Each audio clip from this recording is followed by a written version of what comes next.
You're listening to the Power Agent Blogcast, empowering agents to elevate their business to the next level. Challenges are just a guide, leading you, don't run and hide. You've got the heart, you've got the drive, feel it pound your life. Power Agent. Okay, imagine this scenario. You found it. The absolute dream home for your client. Yeah. Offers in, it's accepted, inspections, passed, appraisal, perfect. Everything is just sailing along. Smooth sailing, heading towards closing, the best feeling. Right. Until, bam, out of the blue, your phone rings. Oh. It's another agent, and they're claiming they have a signed buyer agency agreement with your buyer, and they want, well, maybe a piece, maybe all of your commission. Wow. Yeah, that dream suddenly feels like a bit of a nightmare, doesn't it? Totally. And your commission, the one you've worked hard for, is suddenly at risk. It's a real gut punch. And it really, it highlights just how tricky these buyer agency agreements can get.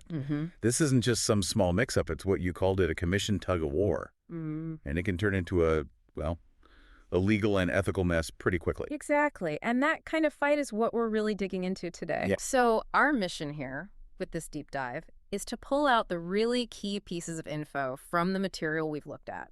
We want to give you some maybe surprising facts, some practical things you can actually use. Cut through the noise. Yeah, cut through the confusion, help you figure out how to protect yourself, whether you're the agent trying to secure that commission or maybe you're a home buyer caught in the middle of all this. Okay, so let's paint the picture. A really common situation now, kind of a battleground. Buyer walks into an open house. Seems like they're on their own, right? Yep. The agent asks that all-important question. Hey, are you working with another agent? Yeah. Got a buyer agreement signed. And the answer, it's fuzzy. Something like, I don't think so. I worked with someone like a while back, but haven't seen anything with them lately. That right there. That's the insight. Vague answers are basically signposts pointing towards commission trouble. Huge red flag. Many agents hear that and bells start ringing. So in our example, the agent, let's call her Marcy, she does everything by the book. She asks the question. She actually gives the buyer time, says, hey, double check your files, even waits overnight before writing the offer just to be safe. Due diligence. The next day, the buyer comes back. Nope, no agreement, can't find any paperwork, let's do this. So Marcy writes the offer. And it gets accepted. Accepted. Inspection's fine. Appraisal, good. Everything's moving along towards that mortgage commitment. Looks great. And then the call. Then the call. Out of nowhere, another agent contacts Marcy, claims she's got a signed buyer agency agreement with this buyer, and she wants the entire commission. Wow. The whole thing. What was her proof? Well, apparently her evidence was basically that she'd worked with them before, saw their current house go up for sale, and just assumed they must have bought something new with someone else. Circumstantial at best. And the agreement itself. The agreement. She claimed it was, and get this, in effect until they found a home. Oh, boy. Okay. So now Marcy's broker is looped in, the legal department's looking at it, and they're saying, well, maybe this prior agreement could hold up, depending on if it's even enforceable. Marcy's obviously stressed. I bet. That's a terrible spot to be in. And it really brings us to the heart of the problem with these, open-ended agreements. Yeah. The core takeaway, the sort of quick summary view on these, they're basically legal fiction. An agreement saying it lasts until the buyer found a home. It's just dangerously vague and honestly, almost certainly unenforceable. Right. It's like saying in a contract, you belong to me until the end of time. It's just absurd. So indefinite. What are the actual legal problems with that? Exactly like that. And, in real estate, forever usually means until the buyer loses patience with messy paperwork. Hey, true. But legally, an agreement that vague, it could easily violate state licensing laws. Yeah. Because, it's trying to tie a buyer to an agent forever, essentially. Yeah. It's a minefield Yeah. for everyone involved. So if you find yourself staring down one of these situations, what's the absolute first thing you should do? Is it just dump it on the broker's legal team? A critical first step. Get your hands on a copy of that supposed agreement. Okay. Then, yes, the broker's team should see it, but crucially, get it reviewed by a proper contract attorney, someone who specializes in contract law. Yeah. Because this is a contract issue first, before it's even just a real estate rule issue. And here's a really smart tip we picked up from the sources. think about sending that agreement straight to your state's Department of Licensing. Ooh, interesting. Yeah, just ask them point blank, is this thing even enforceable here? That move alone could save you a ton of grief and, help you educate your buyers going forward too. It's a power move. Definitely. Okay, so let's untangle this web a bit more. Who actually owes what? Because this part is super important for you listening. Yeah. Our expert source, Darryl, he puts it very clearly. His take is, if you are not a party to a contract, you are not bound by it. Simple as that. Okay, so that's the core legal point for agent number 2, for Marcy in our story. If your name's not on that first contract, it doesn't bind you. Exactly. That sounds like pretty solid protection for Marcy. But what about the buyer? Are they still potentially on the hook for that old agreement, even if Marcy isn't? That's the million-dollar question, isn't it? While Marcy, the second agent, is likely clear, the buyer, well, that's where it gets interesting. Okay. The buyer might owe that first agent something. It really depends on the fine print of their agreement. But here's the key. That's not Marcy's problem to solve. It's not her burden. Right. And it absolutely does not mean the first agent automatically gets Marcy's commission. That's a huge leap people sometimes make.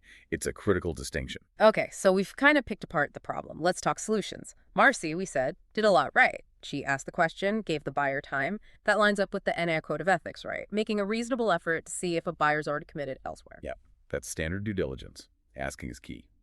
But you can, and probably should, go further. Okay, how? Here's where it gets really practical for you. When a buyer tells you, no, I'm not under contract, don't just take their word for it. Put it in writing. Documentation. Absolutely. Our sources strongly suggest adding a specific clause to your buyer agency agreement. Something simple like, buyer has been asked whether they have an existing buyer agency agreement with another agent. Buyer has confirmed they do not. Okay, that makes sense. So you have proof they told you that. Exactly. It strengthens your position massively if something pops up later. You've got written evidence they disclosed whether they were mistaken or not, that they were free and clear. It's a solid layer of defense. Good point. And about time, you mentioned Marcy waited overnight. Is waiting always good? Well, she waited to give the buyer time to check, which was smart. But generally, you don't want unnecessary delays. In a hot market, waiting even 24 hours could mean losing the house for your buyer. So act quickly, but get that documentation locked in. Got it. Swift action, solid paperwork. Now, what if, despite all this, that prior agent still comes knocking, demanding payment?